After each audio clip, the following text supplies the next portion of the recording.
Matamgi Manipuri Wari channel asibu tambiriba khwai pumnamakpu taram nokjari ngasisu mahausangom Tangjabini Nakada kulko humdoi suba tangkak amu pudona lakjari mayam punna taminarasi matam kaubilai rembi magi khongchati kai bayandabana chatli adumak nongma nini humni marini mathang adumak lepa leita nongma ayuk amadani primchana Mama kari haigamoi pabo ichagi maugasi hojikti yanaraba maline aina sum yengbada hoi hana gumnadi tawdrabani moi pabo hana yanadringaini hojikti isu kaido uningaine mama nangbo moi papum na nateda aishu koirabani isu kaduna aigi mitmangsida chen chongduna sanaba kaido uningise wakhaldi khara yaudaba janine ko Nachanu pase, ha? Kang dewa moi pabong, pana li na suhong lini, aduga kariwa kalbo kalim no. Hek masada mong hairo re, ekoi say, isu da ngaw boy no kidoy ni ne. Kang de di moi pabong, tanja pang bada hek di isu giwado, hudok la dawani. Masana gyanta jabadi, ekoi na gyanta na bahay bada karisu kay di da mama. Adunay na kanjari sisu. Kelly na, mahudi hugat kraba. Ho, kadai daga hugat pano, watli, hugat ugo matamga. Kangdada, kailan na gilabok sida tamlam ni basa iso. Muhay papong danati, ay suni. Matay manaw anito na wari sa naringay, hakam wawa dyan na hanggalagli artiso. Hema, bisumsuk doon na, mamaw nupi na hanggalag pa doon da hayragli. Liam jare ba? Mau anaw bi oy di ba nupi manaw, ayuki hausibo, pung tare ni pandi hawin eh. Karidu pa do. Nachanu pa na pami na pusalak labani na karasu khangwa tari dana. Ekoi na ahen ba pamu bani na ahen ba malak laga ekoi bo ot labada kumaying ba tari dana. Karigi kumaying mo naman pabong. Ay na masi yum sida lak pukuy dribani hay dana kara do ging do na lay bibaywan. Siday di sumhen jalak sano. Hemay di kangan gida nama. Makubo ka maring na sanari ba wari do artiso tari bani. Adu mo mga karisu khomnudre. Sabtra magaloy na makoy kada mo phalchang nagli. Poirai thabaga ma chatke haiduna dress loisali kanduda hawjikta hugat khibida ngairiba magi nupido sabtra magaloina na kada mungchangnak paduda gadoroge hawjikta halakbada adulero adalero na hairamaga harau thokraga amuk sawdoro changaiduna arti yaglaba magi makholuna isaw magaloina na hairakli oh noi ma se aidine khara pharakadra na khandana suming bibaiwani aduga hanubi managa so aiga ngamthoknabagi waga sai hawri noi napada Faza na ngango, pana sawing aso. Mo'y yesoy bakang jada baduna, dungana thamkraga, nang di mababong na tabada, nungay na wadi ngang haningde. Ardiro mo kara taptara duna. Nang nahiman bay, ay si pawada, panayam di taptara ba niko? Ay gahanagi maching dola adine, noy mase, pukchay jaya daw ni. Yari, tayo na karati tarok pagi hong nabito, tawra no hawjik ti arti. Ay siya nang nahiman day, panayam hong asidi. Karati galoy kaw kreda, ay ko'y hawjikan din ay, yam li mabani. Ado ay tingi, jalagi ko, hasa na layro mo. Halakpada ay na layro na haibado kaong ni ko. Kahurida. Mangi nupi khajay do da siklam naga, thorakli poirido. Arti no fetaw do na, kadagi thokriba mangi nupada, yeng do na layhawri. Gari start taw do na, thawgi hek taw waga, mama na hayrakli. Kaya do no mo, ayok angan basida, chaki kot ki kam ta haram dagay. Thawag kam do chalo gitaw wani. Ay chat ki haram gitaw wani. Imaga pabunga di kawasu tade. Aduda dum thoglaba nang nupise khara waro ko natrabadi aibu phate hayanganu ko nang imagi na mauni kain imaga yam matam da lemina dawriba yumsida aduna imana nakut jana ba warak watimbi hai madu ya dene he nangi nupisi de adu oraga na horen halaga khanarsi jale ma ai gari thauduna thokri poireido hema da prok chaktuna le hauri arti barum changuraga thorakpada manemna mabu makhada gi lak tuna kautuna leiram Arti manem na mamu kau bodo tardo na murum soli. Tawar daw ni masihanu bisima. Ay si olage sineba may mukok sida chura lay ise. Ay na mana roy na sumana bida basida manaw sum chawri. Ay na nga segi maching arang ito lagto na bob hektazalo ba soy roy nga siya inumbo ko chay ni nga si. Ho nanado mo pang boran hey. Ay na nga sa dagi kanaw se krak kang mamakay kawri se sugda dadi se kayo ni hey. Mao! Arti do prapra makhoy ka nagi kumtharak la do na. Kari hai gay ma? Hema mamit paina artida yengladuna nang ngasai kadai chatluge ha arti su thawasada barumda aina ngasai kaurido nangbu tadabro nana dubu pandabra mi tabadaini kaino aina khumaidoima thawin ki tasina dabadi nate ko adu yausila ade khaningmam khaloi magi nanga wangang nabagane ai sangmanate napase tabak chani chak to nang kharang nang nabane thongon hai gi tawani imadi thongbu kadawga haisa ai dile kai go soba machat kadaba laiye usop se pung tara dai dagi chana dai ne adu rimana thongbu nangi kaino arti ta sing harabada manengi ma ongsi mata sing na penjade aduna maso mana ngamnaba ma ongde yelakpani ai du kharanga na chat ke tawni ne hai adu da ni adudi chatpiro hojikte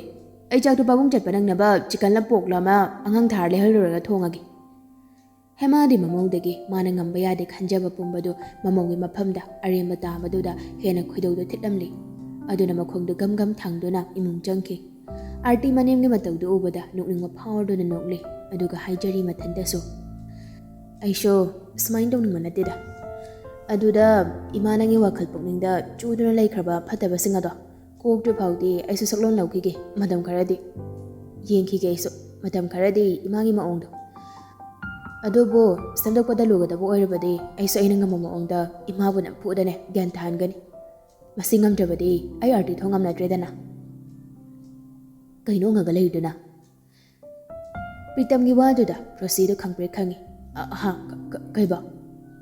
unga leido kaido yawrge haiba roji noksinarduna kem tawde dada ado dada halakba kem koirage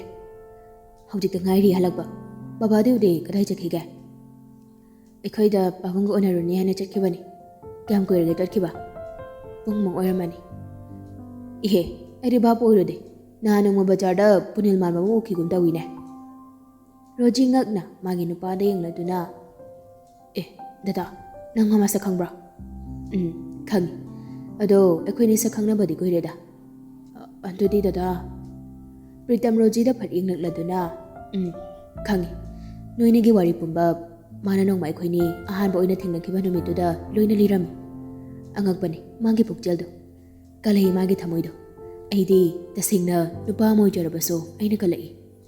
roji punil gi wapalak paduda kapning madu phaurakli aduna ma wa thaidukladuna hairagli dada chak thang to amara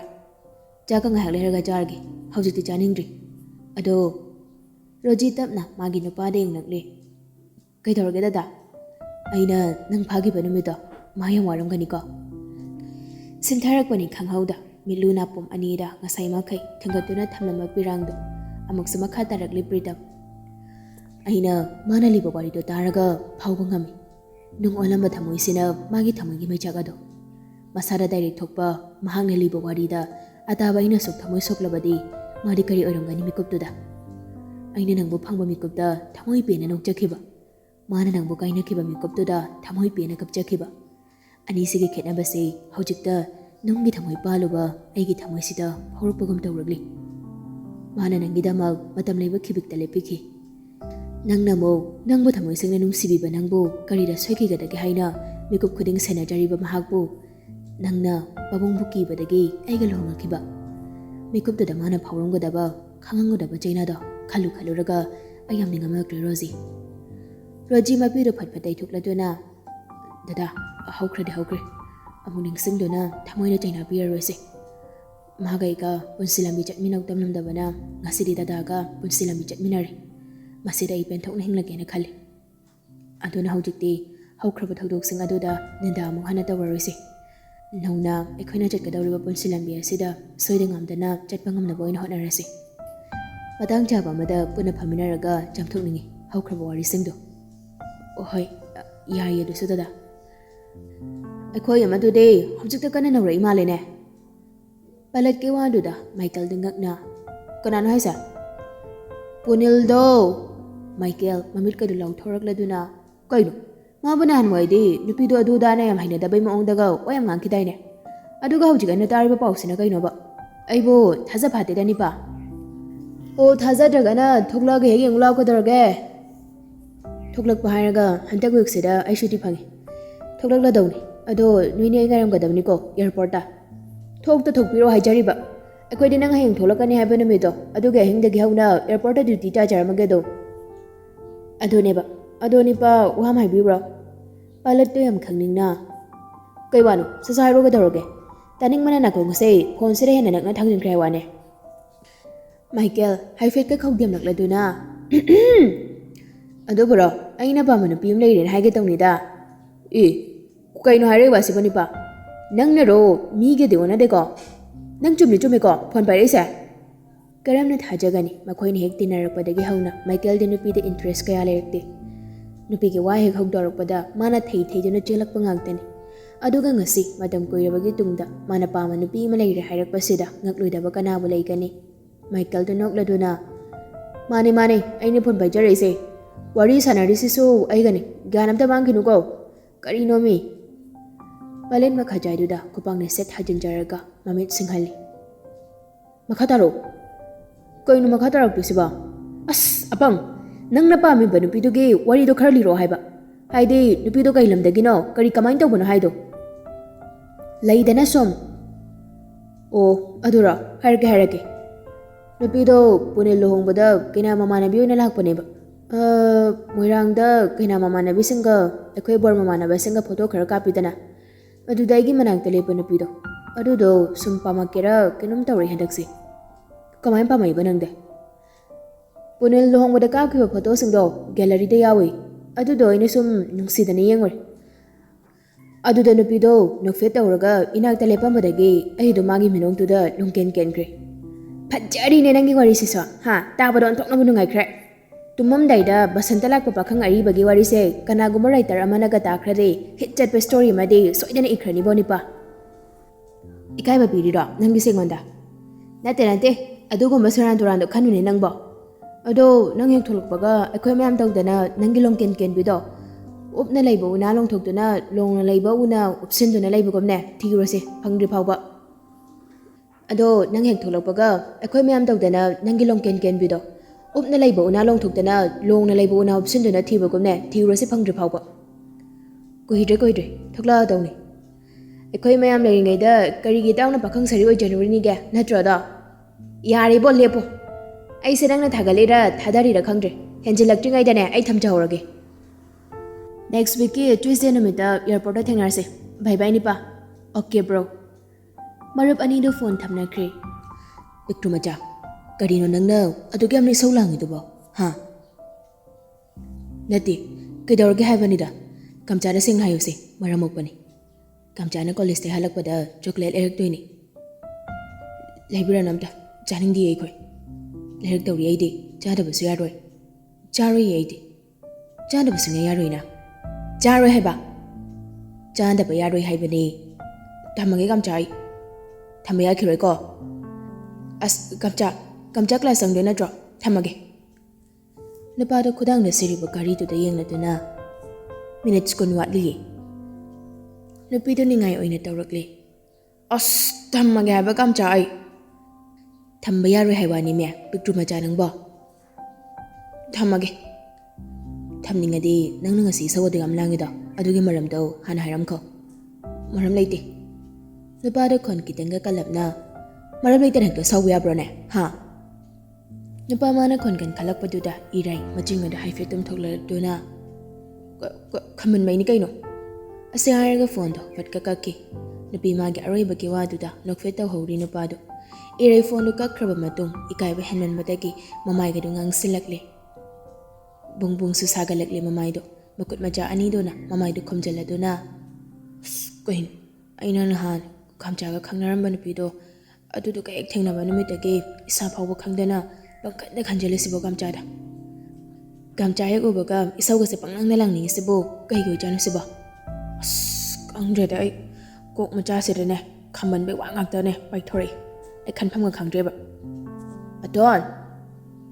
ꯅꯈꯣꯏꯒꯤ ꯊꯣꯡꯖꯤꯟꯗꯨꯗ ꯂꯦꯞꯂꯗꯨꯅ ꯀꯧꯔꯛꯄꯅꯤ ꯋꯥꯠꯇꯕꯤꯅ ꯈꯪꯄ꯭ꯔꯦꯛ ꯈꯪꯅ ꯃꯁꯥꯗꯨ ꯐꯃꯨꯡꯂꯣꯝꯗ ꯆꯣꯡꯈꯠꯂꯦ ꯏꯔꯩ ꯃꯃꯧ ꯅꯨꯄꯤꯒꯤ ꯃꯇꯧꯗꯨ ꯎꯕꯗ ꯋꯥꯠꯇꯕꯤ ꯑꯣꯟꯊꯣꯛꯄꯅꯤꯗ ꯑꯩꯁꯨ ꯈꯔ ꯍꯦꯛ ꯀꯟꯅ ꯀꯧꯊꯣꯛꯎꯔꯦ ꯏꯃꯧꯗ ꯈꯪꯄ꯭ꯔꯦꯛ ꯍꯦꯛ ꯈꯪꯉꯤꯅꯦ ꯇꯧꯔꯤꯁꯦ ꯏꯔꯩ ꯏꯀꯥꯏꯔꯞꯀꯁꯨ ꯇꯧꯔꯤ ꯈꯪꯗꯦ ꯃꯥ ꯍꯟꯗꯛ ꯃꯔꯛꯁꯦ ꯁꯣꯏꯕꯝ ꯏꯀꯥꯏꯐꯝ ꯅꯪꯐꯝꯗꯇ ꯂꯩꯕꯒꯨꯝꯁꯨ ꯇꯧꯔꯤ ama natra amada adum soiba natraga ikaiba nangba ase magi handaki tawdaba yandraba manthogum su tawrakli irei tapna kai haige ma bongna nang na sanu ngai ti hai haidana phone tawraine adogi ima seng matinglakli ne irei ingaw ngawri